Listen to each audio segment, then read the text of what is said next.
membahas tentang ahwal qulub, keadaan qalbu. Ada yang bernama khatir.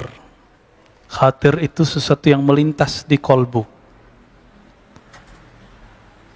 Ada yang lebih canggih dari itu, kita bahas malam ini. Namanya warid. Apa namanya? Warid. Warid dari bahasa Arab, dari kata warada. Pernah mendengar istilah dalam ilmu hadis, asbabul wurud. Asbab wurud. Kalau Quran, asbab nuzul. Karena Quran dari Baitul Izzah, dari langit turun. Maka disebut asbab nuzul, sebab turun. Nabi SAW fisiknya ada di bumi. Maka apa yang muncul dari kalam Nabi, apa kondisi sebelum Nabi berbicara, berbuat, disebut dengan asbabul wurud. Tapi itu istilah ahli hadis. Setiap ilmu ada istilah yang berbeda. Dalam ilmu qalbu, ada yang disebut warid, tapi sesuatu yang datang ke dalam qalbu. Dan warid ini pasti baik. Beda dengan khatir. Kalau ada bisikan dalam pikiran kita, itu belum tentu benar. Tapi kalau warid ini pasti benar. Saya mau tanya, Bapak Saudara makan Allah, dulu pernah zikir nangis? Pernah nggak? Yang nggak pernah nangis, ya salam. Ya. Kerasnya hati kita ya. Itu gunung kalau hujan, keluar Pak, air mata air muncul. Bahkan di musim kering pun masih bisa memancarkan air. Kita setiap hari ketemu masjid, ketemu pengajian, buka YouTube, ketemu pengajian, tapi kok hati tambah keras? Apa yang masalah di situ? Maka kalau ada bisikan dalam diri, belum tentu benar. Ini rumusnya. Bisa jadi dari syaitan, disebut was-was. Contoh, kita ketemu orang, terus dalam hati, alirannya beda nih, pasti sesat nih. Nah itu was-was itu Pak. Ya. Atau ketemu orang yang agak soleh-soleh dikit, kita bilang, wah kayaknya wali nih. Belum tentu juga tuh. Ya, bisa jadi was-was dua-duanya. Ada yang disebut ilham. Ilham ini dari malaikat. Kita kan taunya ilham dari Allah. Enggak, Imam Qushairi, imam ahli hadis dan ahli qalbu di zamannya, mengatakan, tidak semua ilham itu dari Allah.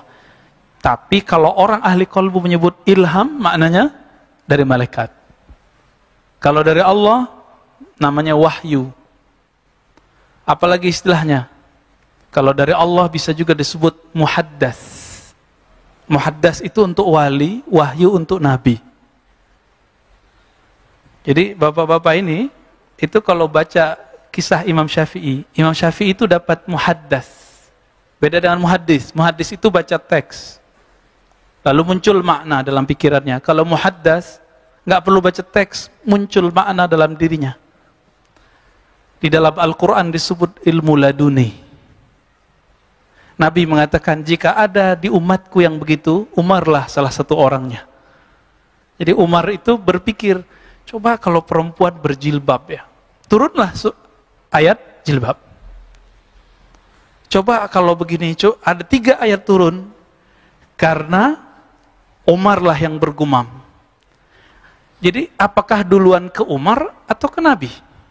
Kan Nabi yang dapat wahyu, kenapa Umar yang berkomentar? Nah ini yang disebut muhaddas. Apa namanya? Muhaddas itu orang yang diajak berbicara oleh Allah, tapi dia bukan Nabi. Ini hadis sahih Bukhari dan Muslim. Ketika Utsman lagi duduk-duduk di rumahnya, ada tamu. Tamunya habis jalalatan Pak di pasar. Lewat pasar, Suq Madinah. Pasar Madinah. Jalalatan itu mata orang. Sahabat Nabi, mata jelalatan, apalagi kita. Ya, ngaku aja Pak, kita jelalatan semua ini. Ya. Ini mau sesoleh apa aja muka kita, pasti suka ngelihat yang bening-bening, cantik-cantik. Itu normal. Tapi kita diminta untuk di atas normal. Kalau salah, ngaku salah di hadapan Allah. Gitu. Akhirnya orang itu ditegur oleh Utsman. Aku melihat ada kegelapan di matamu. bekas dari mata jelalatan. Sahabatnya protes, mau bela diri dia. Apa kata dia? Wahai Utsman, apakah masih ada wahyu setelah Nabi Muhammad sallallahu alaihi wasallam? Apa jawaban Utsman? Tidak. Ini namanya firasat. Jadi firasat, khatir itu satu grup. Karena mereka terlatih kolbunya, bening jiwanya, maka apapun yang muncul ke dalam jiwanya biasanya benar. Jadi para sahabat itu selangkah lagi Nabi, tapi Allah tidak izinkan. Apa kata Allah kepada Nabi? Ya, dalam surah Al-Ahzab, ya, bahwa Nabi Muhammad disebut khatam. Apa arti khatam? Penutup. Maka Nabi mengikrar itu. La nabiyya ba'di. Tidak ada Nabi setelahku. Gitu. Tapi apakah muhaddas masih ada? Ada. Sampai sekarang masih, Pak. Kalau enggak, kiamat dunia. Kalau tidak ada mereka, maka Islam ajarannya buntu, jadi kaku. Coba lihat hari ini. Jika Bapak, mohon maaf, Ibu, Saudara, Ikhwan Fillah, menemukan belajar agama kok kaku, itu kolbunya sepi dari kalam-kalam Allah. Meskipun dia baca teks tertulis. Nabi itu sahlah, disebut dalam hadis Imam Tirmizi, sahlah. Orangnya easy going, longgar. Nggak kaku. Dan ini udah sering kita ulang, dan saya ulang lagi. Seseorang bertanya kepada Al-Bara, wahai Bara, apakah wajah Rasulullah itu kaku seperti pedang, tajam, menyeramkan seperti senjata? Dan kita, ini mohon maaf, perwajahan Islam hari ini apa? Kaku, kejam, menyeramkan. Itu perwajahannya yang dibuat di media. Siapapun tokohnya. Sepakat atau tidak sepakat kita dengan aliran tokoh ini, dengan manhaj aliran politiknya, itu urusan kita. Tapi emang semuanya begitu. Apa kata Bara? Lah, wajahnya seperti rembulan.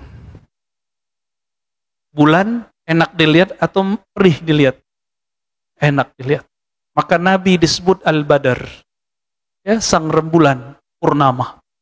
Bapak saudara makan Allah, Nabi itu ketika menyebutnya, para ulama pewaris para nabi, yang diwariskan bukan baca kitab. Karena Nabi tidak bisa baca kitab. Jadi kitab yang saya bawa ini bukan pencirian ulama, ingat. Pencirian ulama yang hakiki, kalbunya bisa koneksi dengan Allah Subhanahu wa ta'ala. Jadi mudah nggak nyebut orang ulama? Enggak. Jadi pakai kopiah begini, terus pakai gamis kayak saya, bisa jadi ulama? Belum tentu. Kolbunya muhaddas atau tidak? Muhaddas atau tidak? Ya. Kolbunya pernah diajak bicara nggak oleh Allah? Dan dia merasakan kesadaran itu atau tidak? Para sahabat mereka terlatih. Terutama Ashabul Badar. Yang 313 orang itu. Makanya Nabi berani bersama mereka melawan kafir Quraisy. Kalau tidak ada bisikan itu, tidak ada power energi di luar batas manusia. Bayangkan Pak. Kafir Quraisy tangguh-tangguh, senjatanya cukup melawan 313 orang yang kafir 1000. Ini lagi puasa, tanggal 17 Ramadan harus berhadapan sama orang yang tidak puasa. Logika bodoh kita mengatakan gak mungkin menang. Tapi logika muhaddatsun, logika orang-orang yang kolbunya bisa koneksi dengan Allah, tidak. Beda. Ini yang disebut matematika Allah, ya, al-hisab al-ilahi. Jadi penghitungan Allah itu beda, bukan hitung orang. Gitu. Maka ini kabar baik plus kabar buruk. Kenapa kita sebut kabar baik? Ternyata kita nggak usah takut meskipun kita sedikit. Tapi kabar buruknya, ya kita sedikit, Pak. Gimana, siap nggak? Yang muda-muda nih ya, kalau umurnya panjang ntar nih. Siap nggak? Antum sedikit berhadapan dengan yang banyak. Sama-sama pakaian Islam. Sama-sama berserban nanti itu. Satu mengkafirkan, satu enggak. Nah, antum tahu siapa yang saya sebut. Maka siapa nanti yang akan menjadi Ashabul Badar?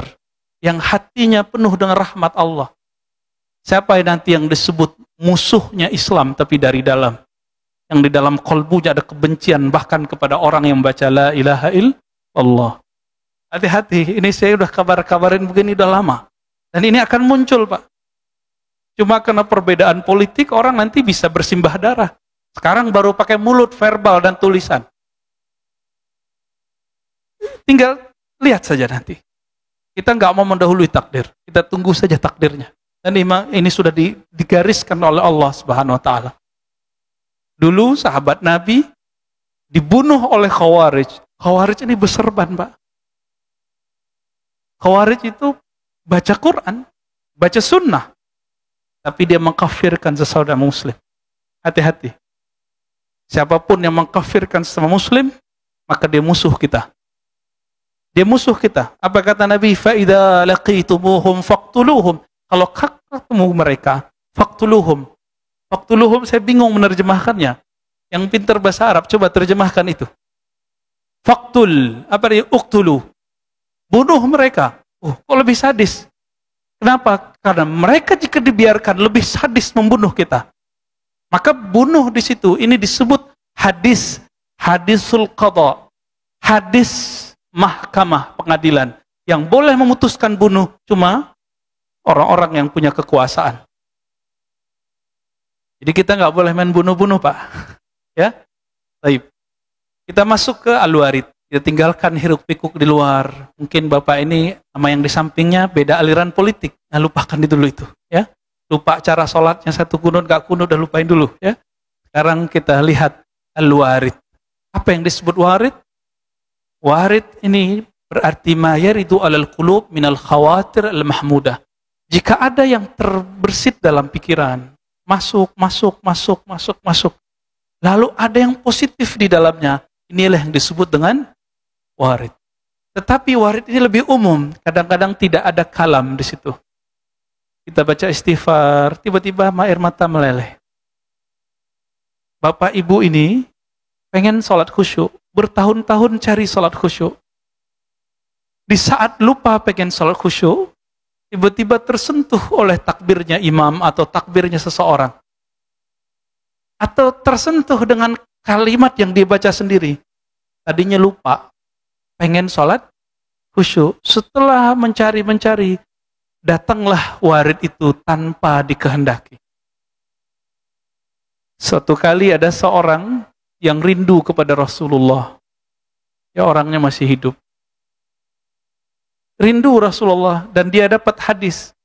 Siapa yang mengucapkan salam kepadaku, Allah kembalikan ruhku, aku menjawab salamnya.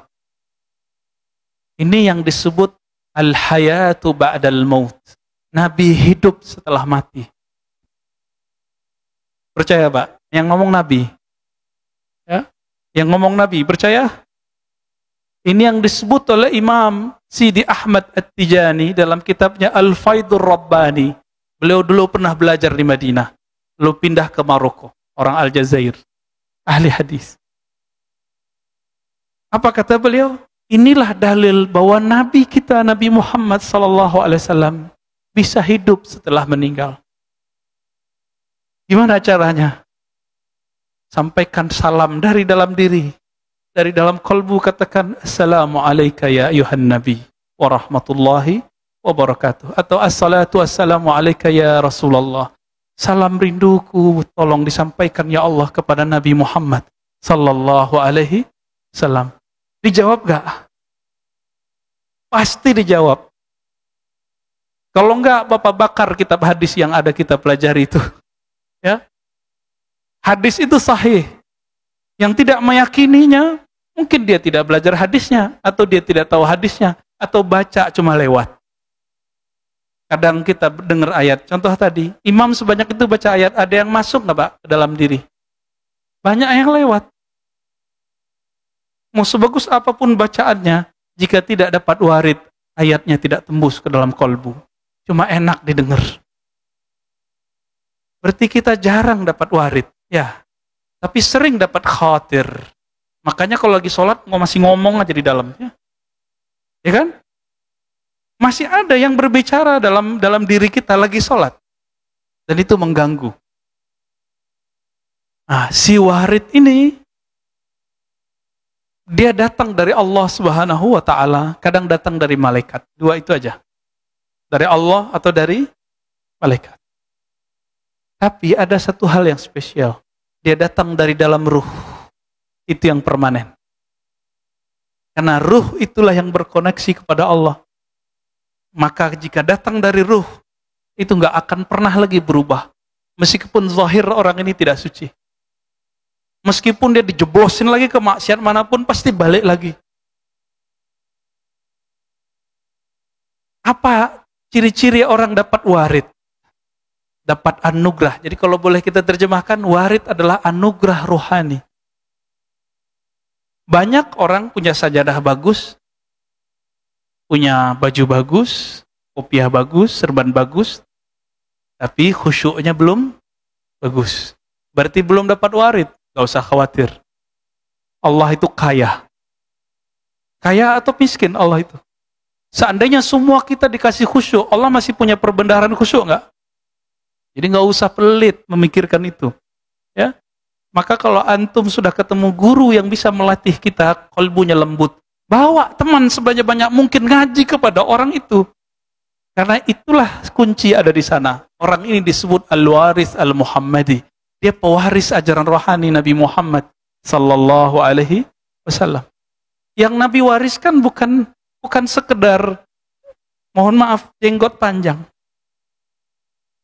Enggak.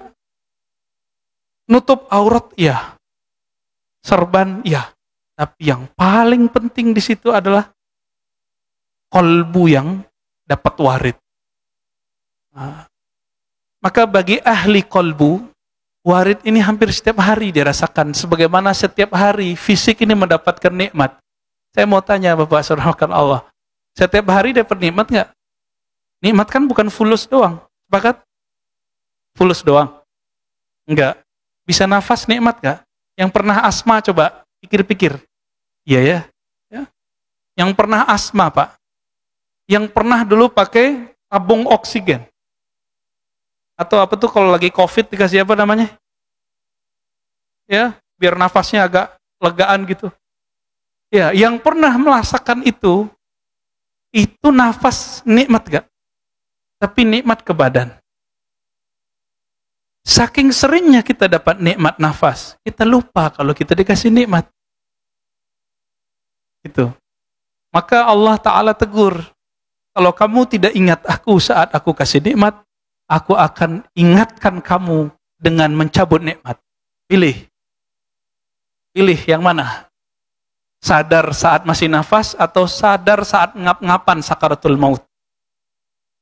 Ya, insya Allah hadirnya kita, tanda kita masih mau sadar. Semoga Allah terima. Amin. Ya. Maka bagi ahli kolbu, khusyuk itu bagi mereka, itu sudah setiap saat, udah biasa sekali. Kenapa? Setiap takbir dia sudah merasakan nikmat. Setiap baca Fatihah itu seperti orang bercengkrama dengan Sang Maha Kekasih. Coba ngobrol sama kekasih seneng nggak? Kita kalau udah seneng orang kita ajak ngopi, ngafe. Sekarang kan Indonesia lagi berjamur kafe. Walaupun lagi COVID, D-nya hilang Pak. Ya kan? Berubah jadi I, coffee. Nggak bisa nggak. Dan Tangerang Selatan paling unik. Orang Jakarta Selatan pada kesini semua Pak. Sampai jam 16 nggak tutup. Ajib ini Tangerang Selatan. Dan bagi saya ini sangat waras ya. Manusia emang orangnya suka sosialita. Kita sedang bertemu, sedang ngumpul, sedang ngobrol. Itu manusia. Selama COVID kita nggak jadi manusia Pak. Selama shock 3 bulan, 4 bulan, 5 bulan pertama, kita nggak manusia lagi. Ketemu nggak salaman. Kayak curiga sama orang. Wah ini dia bawa virus nih. Virus. Manusia macam apa itu? Ya. Cukuplah COVID itu mengenai fisik kita, tapi jangan mengenai kolbu. Berarti warid tertunda. Maka mohon maaf ya, itu rumah saya walaupun nggak besar, semenjak COVID pertengahan Ramadan sudah buka pintu Pak. Nggak ada lagi pakai protokol. Nggak ada tuh, aman-aman aja alhamdulillah. Ya. Tapi kita nggak takabur, kita tetap jaga diri ya. Selesai kita cuci tangan segala macam. Mohon maaf Pak ya, masjid ini karena jaga image ya, udah jaga aja dulu. Ya, ini ya biarin aja deh Pak. kasihan ya. Kalau nggak begini mungkin ditutup nanti. Misalnya bagian situ ada yang kena, yang ditutup ini. Maka ini tetap biarin begini dulu. Jadi Allah itu sedang mempersiapkan kita sekarang untuk tidak takut dengan ketakutan yang lebih besar setelah ini. Bukan nakut-nakutin, Mbak ya. Tapi kapan waktunya saya tidak tahu, hanya Allah yang tahu. Karena Nabi SAW mengatakan setiap zaman akan bertambahlah fitnah, kekacauan, ketakutan. Kalau nggak kuat minta nyawanya diambil, Pak. Insya Allah diambil sama Allah. Tapi kalau mau jadi pejuang akhir zaman, ya latihan warid, biar nggak salah pilih guru nanti, biar nggak salah pilih pemimpin imam nanti, imam rohani. Warid ini, orang yang punya warid, dia akan menemukan al-imam akhir zaman. Tapi kalau nggak punya warid, antum emosi lebih banyak, ya. Suka nyerang orang lain, suka mencari kesalahan orang lain, beda sedikit hantam dengan verbal, hantam di status-status sosial, sosmed, gak dapat warid. Baru warid mau datang, muncul kalimat kotor. Mau ustadz dia, mau kiai dia, mau sholat 1000 rakaat tiap hari. Kalau antum memelihara kalam-kalam kotor dalam ini, gak dapat warid. Gak akan dapat. Gimana baru muncul dia kacau lagi.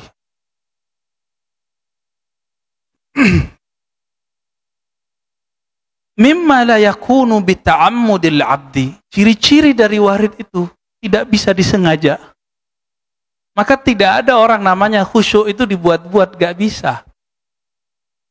Gak bisa. Lalu bagaimana menerjemahkan hadis meskipun dia dhaif, sudah naik jadi hasan li ghairihi? Apa kata Nabi? Bacalah Quran, wabku alaih. Bacalah Quran dan berusahalah kamu menangis. Bisa nggak Pak nangis? Nangis di situ nunggu warid. Nunggu warid ini. Jika kamu tidak sanggup menangis, belum terlatih menangis, fatabaku. Maka, ini terjemahannya ada 2. Di beberapa buku saya baca, orang menerjemahkan berpura-puralah menangis. Itu nggak tepat. Fatabaku artinya kondisikanlah rohanimu seakan-akan engkau menangisi dirimu. Ya Allah, Quranmu aku baca, kenapa qalbuku tidak tersentuh? Itu yang disebut fatabaku, bukan pura-pura nangis. Ini yang nerjemah gak pernah nangis kalau lagi baca Quran itu kayaknya. Jadi orang menafsir, menerjemah belum tentu benar. Nah, ini kata kunci. Kalau kita bawa ayat, ajarkan kepada orang, ayatnya benar. Isi yang kita ajarkan tidak ada jaminan kebenarannya. Meskipun antum bilang ini hadis sahih, ini kalam syekh fulan, imam fulan, itu kan kalam orang, bukan kalam Allah. Al-Qur'annya benar. Kesalahan Khawarij dulu, Khawarij yang bunuh Sayyidina Ali, yang mau bunuh Muawiyah tapi tidak berhasil, yang bunuh Utsman. Apa kesalahan mereka? Pemahamannya diletakkan sesuci ayat yang dia baca. Maka kalau ada orang beda dengan paham dia, dianggap beda dengan Allah dan Rasulnya. Ini ciri-ciri Khawarij. Jangan sampai di masjid ini ada seperti itu. Jangan sampai. Mau dia jamaah, mau dia imam, mau dia ustadz, muallim, guru, bahaya Pak. Itu tentara Dajjal di akhir zaman. Tentara Dajjal itu ciri-cirinya satu itu, menghalalkan darah sesama muslim. Jadi jangan dikira antum sering dicekokin, tentara Dajjal itu Yahudi, betul. Itu tentara yang di luar Islam, yang di dalam Islam.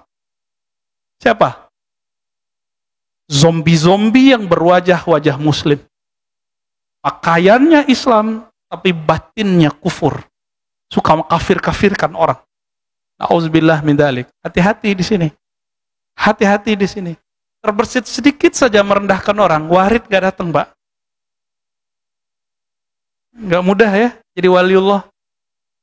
Maka si warid ini, rahasia rohani ini hanya datang kepada calon wali atau wali. Kalau khusyuk yang datang kepada kita lagi sholat, sudah dia konstan. Dia sudah jadi wali Allah. Minimal wali umum. Jadi jangan senang dulu. Saya bisa nangis nih, belum tentu walinya wali permanen. Paling-paling wali kondisional.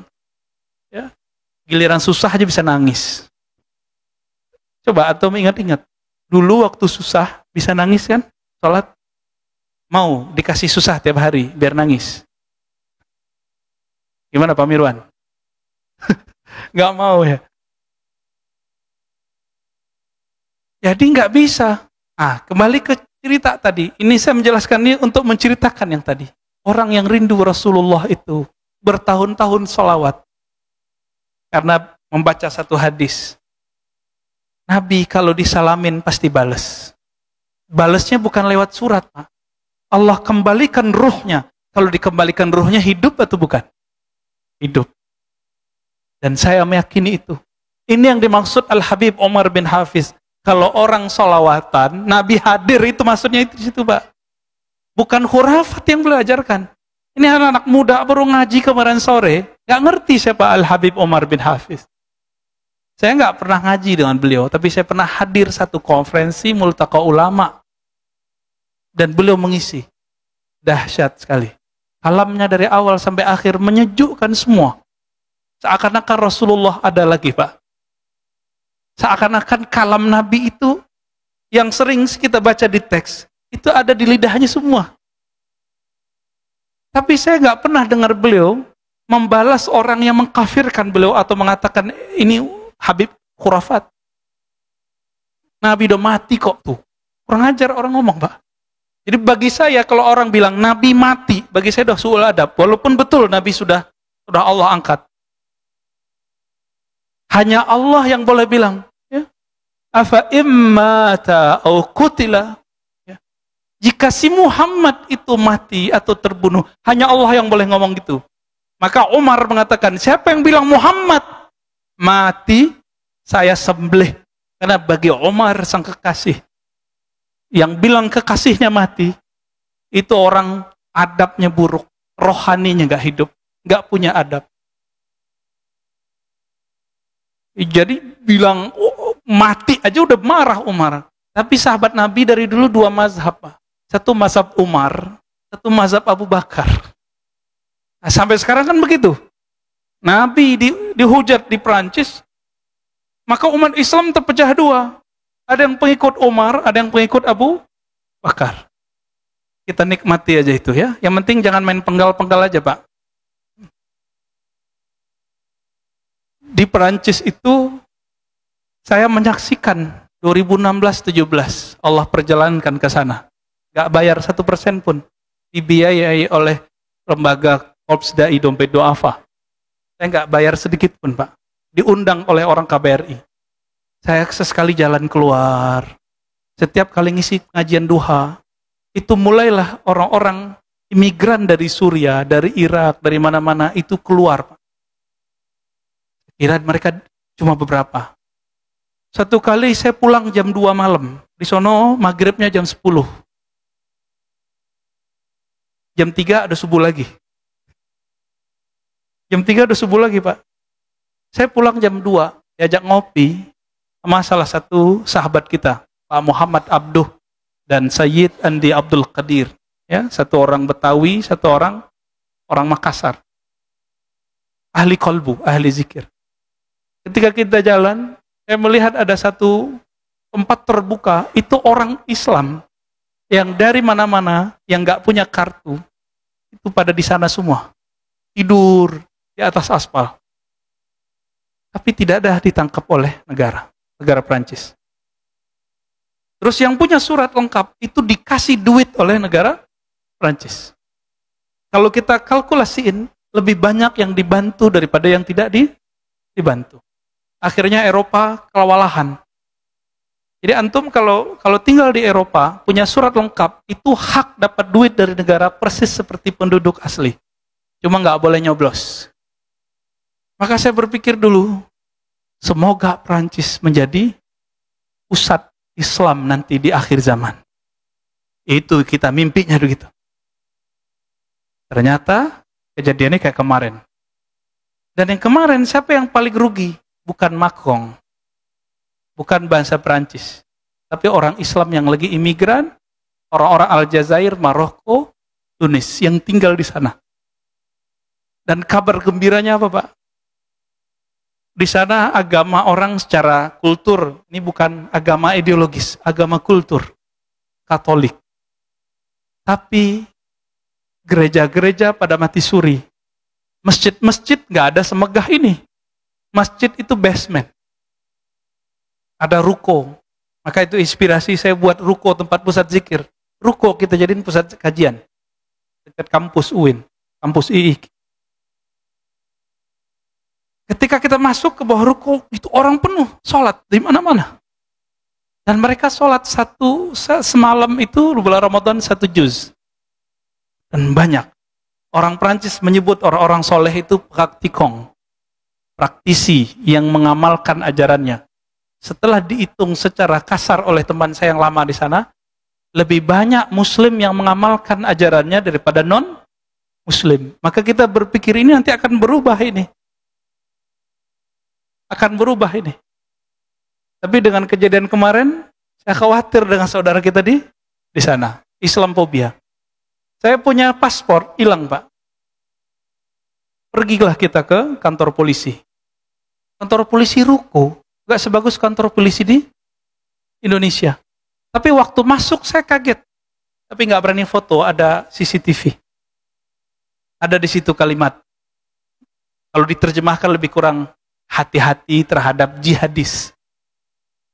Lalu saya ngobrol dengan orang-orang di sana. Maksudnya orang Prancis anti-Islam, anti-jihad atau gimana? Enggak. Mereka itu sudah punya pemetaan. Mana Islam yang moderat, mana Islam yang teroris. Tapi Syekhul Azhar tolak istilah itu. Islam mana ada teroris. Nah ini yang lagi diperkarakan oleh guru-guru kita di Al-Azhar. Ya, Syekh Ahmad Thayyib. Coba ganti diksinya, Islam tidak teroris. Kalau orang mengaku Islam teroris, banyak. Tapi Islam tidak pernah teroris. Jadi mereka sudah tahu, Pak, petanya, tinggal diksinya ini yang salah. Gitu. Nah, kita doakan, siapa tahu Eropa nanti menjadi negeri hijau. Negeri kita, negeri umat Islam. Amin ya rabbal alamin. Baik, kembali ke warid. Ketika seorang yang merindukan Nabi ini, setiap hari Jumat, sholawat, sholawat, sholawat. Satu kali dia sudah tebar sejadahnya. Mau sholawatan, sholawat. Jadi jam 10 sebelum Jumatan, 1,5 jam dia bersolawat. Kira-kira dapat berapa nggak tahu, nggak dihitung. Hanya ingin menikmati bagaimana mengenang Nabi Sallallahu Alaihi Wasallam. Baru saja sajadah ditebar, ya tiba-tiba dia ngantuk. Belum sholat, belum sholawat. Ngantuk keras, tiba-tiba datang. Alat hitung zikirnya jatuh, badannya pun tepar. Sajadah baru ditebar. Apa yang terjadi? Selama 1,5 jam itu, orang ini seakan-akan hadir di majlisnya Nabi, serba hijau seperti di Raudhah. Tapi ketika dilihat dirinya ada di depan semua orang yang ada. Di samping Rasulullah SAW. Tugasnya ngapain? Nabi duduk sejengkal lebih tinggi darinya. Nabi jelaskan satu kalimat, orang ini menjelaskan. Nabi jelaskan satu kalimat, orang ini menjelaskan. Disebut pensyarah hadis. Penjelas penafsir kalam Nabi Sallallahu Alaihi Wasallam. Sampai ada dialog lah antara mereka. Tiba-tiba waktu Jumat sudah dekat dan terbangunlah orang ini. Ketika bangun, dia cari Allah hitung zikirnya. Saya belum sholawat. Saya belum sholawat. Lalu kemudian dia sholat. Wudhu, sholat. Tiba-tiba dia ingat. Mimpi apa aku barusan? Ternyata ini yang dimaksud oleh Imam Kusyairi. Pengen ketemu Nabi. Udah disengaja, nggak dapat. Giliran ketiduran, belum sholawat. Tapi udah berapa tahun orang ini beramal setiap Jumat. Sholawatan selama 1,5 jam. Tidak kurang. Sudah lebih dari 5 tahun. Di tahun kelima, bukan dia lagi yang mengucapkan salam kepada Nabi. Nabi datang ke dalam alam ruhaninya. Dan Nabi mengatakan, Ru'yal mu'min juz'un min 46 nubuwah. mimpi ketemu Nabi adalah salah satu dari warisan-warisan kenabian sallallahu alaihi wasallam. Ini jangankan kita, Pak. Kiai aja belum tentu ketemu Nabi. Ya. Ustadz, doktor aja belum tentu mimpi ketemu Rasulullah. Jadi kalau antum menyesalkan, Ustadz saya sudah banyak salawat. Berapa tahun salawatnya? Paling baru kemarin sore. Ya, udah ngitung-ngitung zikir. Udah mulai ngeluh. Ingat, sekali saya ngeluh, saya udah banyak zikir, kok belum ketemu Nabi? Itu dimulai dari awal lagi, Pak. Siapa yang ngomong? Nabi SAW. Nabi SAW mengatakan dalam hadis Imam Muslim, kullu da'watin mustajabah ma lam ya'jal. Semua doa, semua kehendak hamba, Allah pasti tunaikan, sempurnakan. Dengan satu syarat. Tidak tergesa-gesa. Lalu sahabat bertanya, wahai Rasulullah, apa yang engkau maksud tergesa-gesa? Nabi menjawab, ayyaqulal abdu da'autullah wa lam yujibli. Seseorang mengatakan, aku sudah selawat, aku sudah zikir, aku sudah doa, kok belum dikasih juga yang aku mau? Maka kalau ada orang ngomong begitu, dia ngulang, Pak, dari awal. Kok begitu? Itulah hukum rohani. Setiap hal ada hukumnya. Setiap ilmu ada disiplinnya. Ya. Maka beliau mengatakan, kadang-kadang warid itu ada yang berupa waridu sururin. Kadang-kadang kalau orang zikir, salawat, tiba-tiba ada rasa bahagia di hati. Itu ciri-ciri kita sudah dapat warid paling ringan. Inilah yang dimaksud ayat ala bidzikrillahi tatma'innul qulub. Ketahuilah, jika engkau menyebut nama Allah, kalbumu tenang. Yang merasakan ketenangan sudah dapat warid. Gampang toh? Tapi waridnya baru sederhana. Ketenangan jiwa itu, dia nggak ada batasnya, Pak. Dia unlimited. Semakin besarlah rasa itu, semakin besarlah waridnya. Jika melewati batas dirinya, baru itu nyebar ke orang di sampingnya. Apa maksud saya melewati batas diri? Kalau dia masih bisa nahan, air mata nggak berlinang. Badannya belum bergemetar. Tapi kalau sudah tumpah melewati batas fisiknya, air matanya berlinang. Kalau dia jadi imam, tiba-tiba dia terisak. Atau tiba-tiba dia baca Quran syahdu sekali, padahal bacaannya biasa-biasa aja. Suatu kali ketemu seorang guru, baca kulhu aja baca salahnya, Pak. Tapi kolbunya, isinya adalah kul wallahu ahad itu. Allah Esa. Hanya Allah di kolbunya. Kita minta doa. Orang dari Jakarta datang ke sana. Minta, Tuhan, tolong doakanlah kami. Beliau pandang saya. Yang jago doa mah Ar-Razi. Ya, bisa bahasa Arab dikit-dikit lah. Saya bilang, Syekh, yang diharap sekarang doa antum. Bukan doa saya udah kebanyakan. Dan banyak juga yang gak jelas. Terus gimana? Kita kasih isyarat. Langsung beliau buka. Baru baca bismillah, Pak.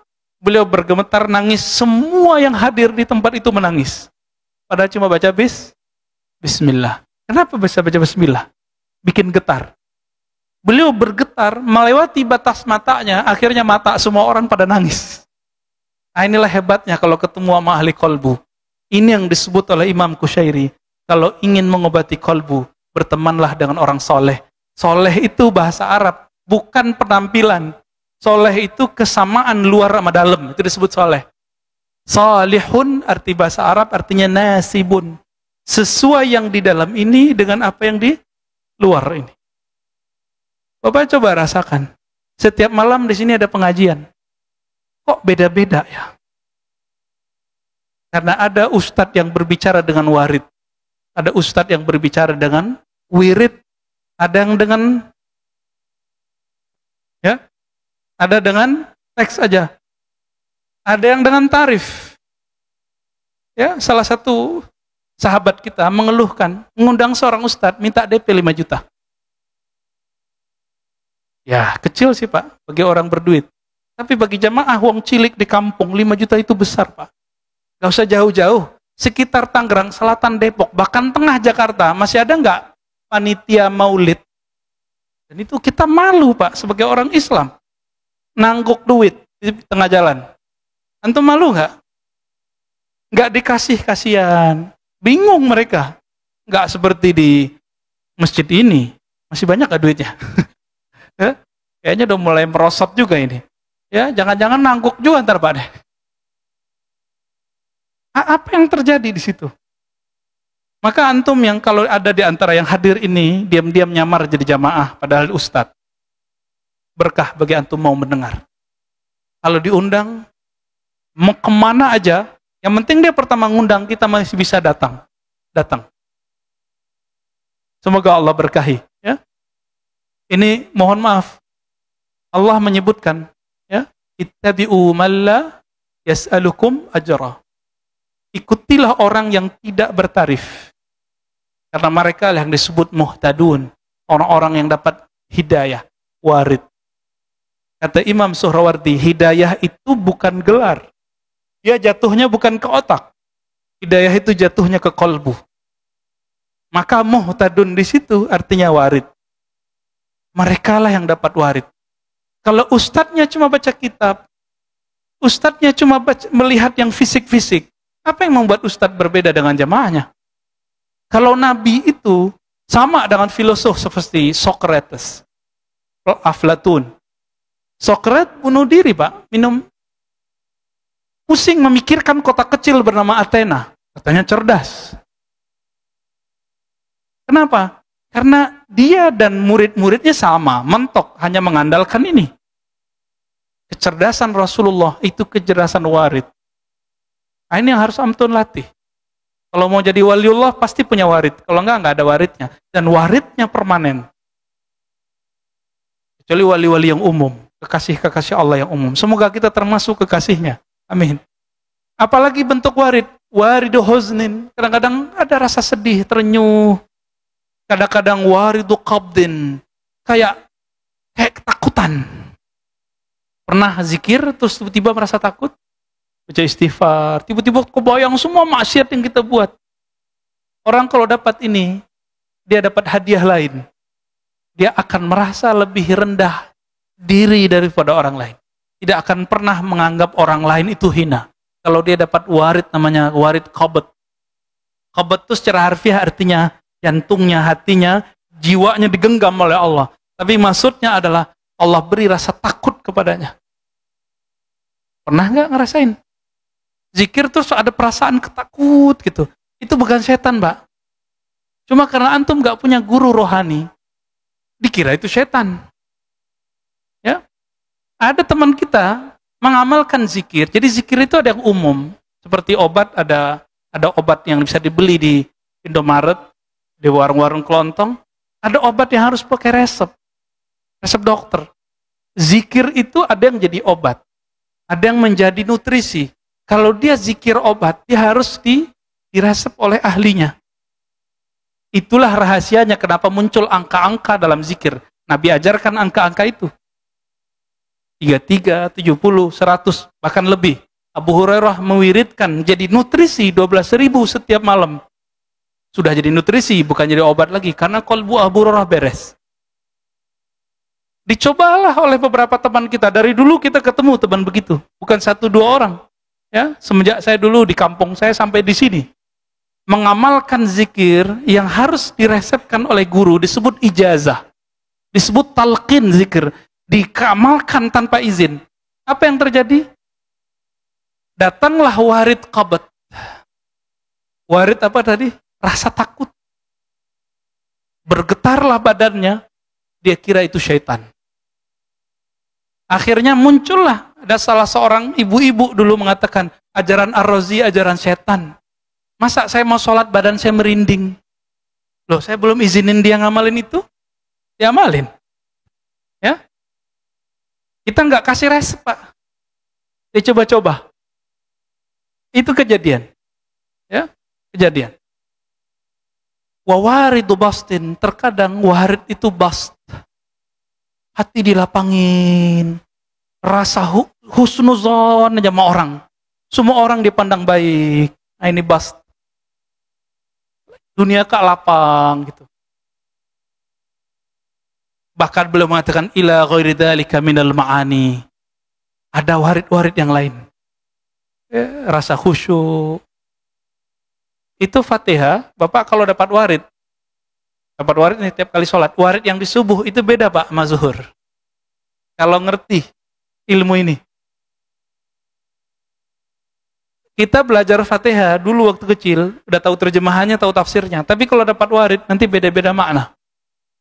Maka disebutlah surat ini surat pembuka. Kemana aja bisa masuk. Mau ke ayat tauhid masuk. Mau ke ayat doa masuk. Ayat akhlak masuk semua. Itu Al-Fatihah. Ini yang disebut warid. Nah, Bapak Saudara Allah, jika ingin memelihara nur di kolbu itu, maka sebagaimana kita untuk sholat fisik punya guru, baca Quran yang fisik berguru, bener gak? Kalau enggak pernah bisa enggak tanpa guru lalu bisa baca Quran? Itu fisik Pak, ada kertasnya, ada hurufnya. Diri kita ini separuh adalah alam gaib. Kalau enggak punya guru mengarungi alam gaib itu, kira-kira jadi apa? Jadi Ahmad Musodek, Pak Amalia Eden. Atau ketakutan. Makanya kita udah lihat di luar-luar sana, mohon maaf. Banyak orang belajar zikir, salah niat. Dan yang paling mengejutkan saya, yang paling penakut itu di luar sana, itu orang-orang yang belajar zikir-zikir begini. Tukang debus, zikir pelet, ya.